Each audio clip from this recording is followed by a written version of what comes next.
Hey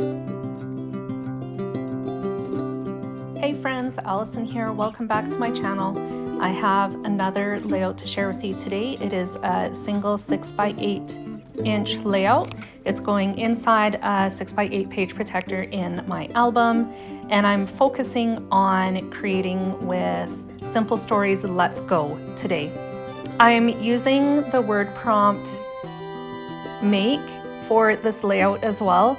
I don't know if I've explained this before, but I was subscribing to Ali Edwards' story kit until just recently.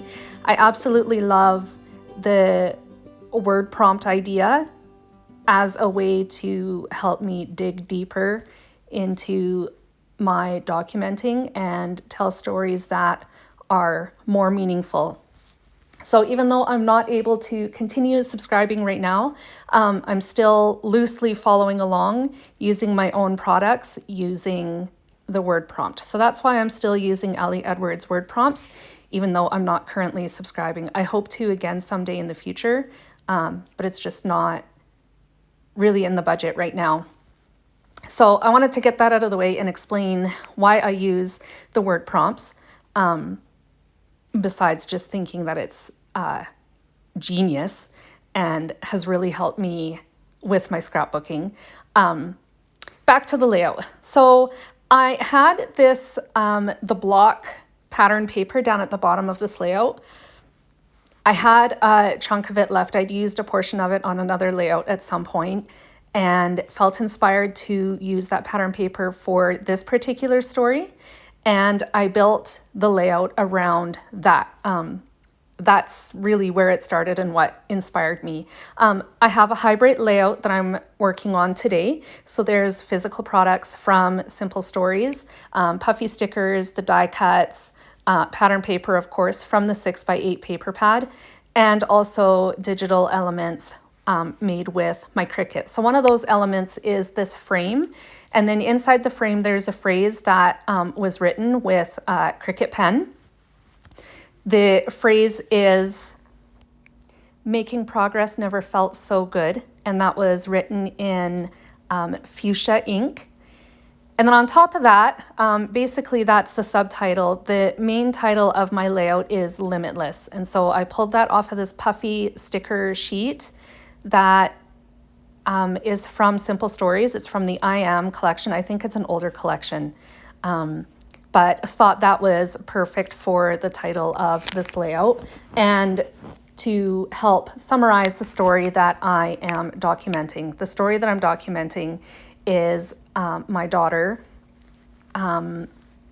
taking control of her type 1 diabetes care. I go every day at lunch to do her insulin.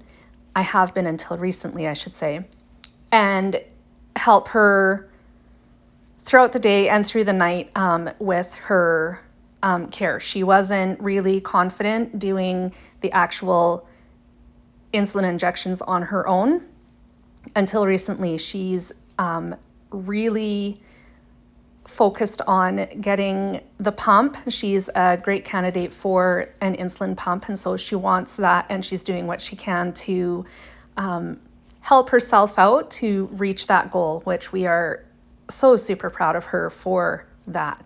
So that is the reason why I am putting this layout together. Yeah, we're just so proud of her. Okay, so I'm using liquid glue to attach these little butterflies. They were die cut with the Cricut as well.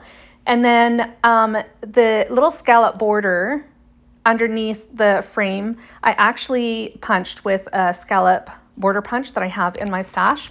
I thought about using my Cricut again to cut my favorite scallop, but I thought that I would do something a little bit different and punch it instead.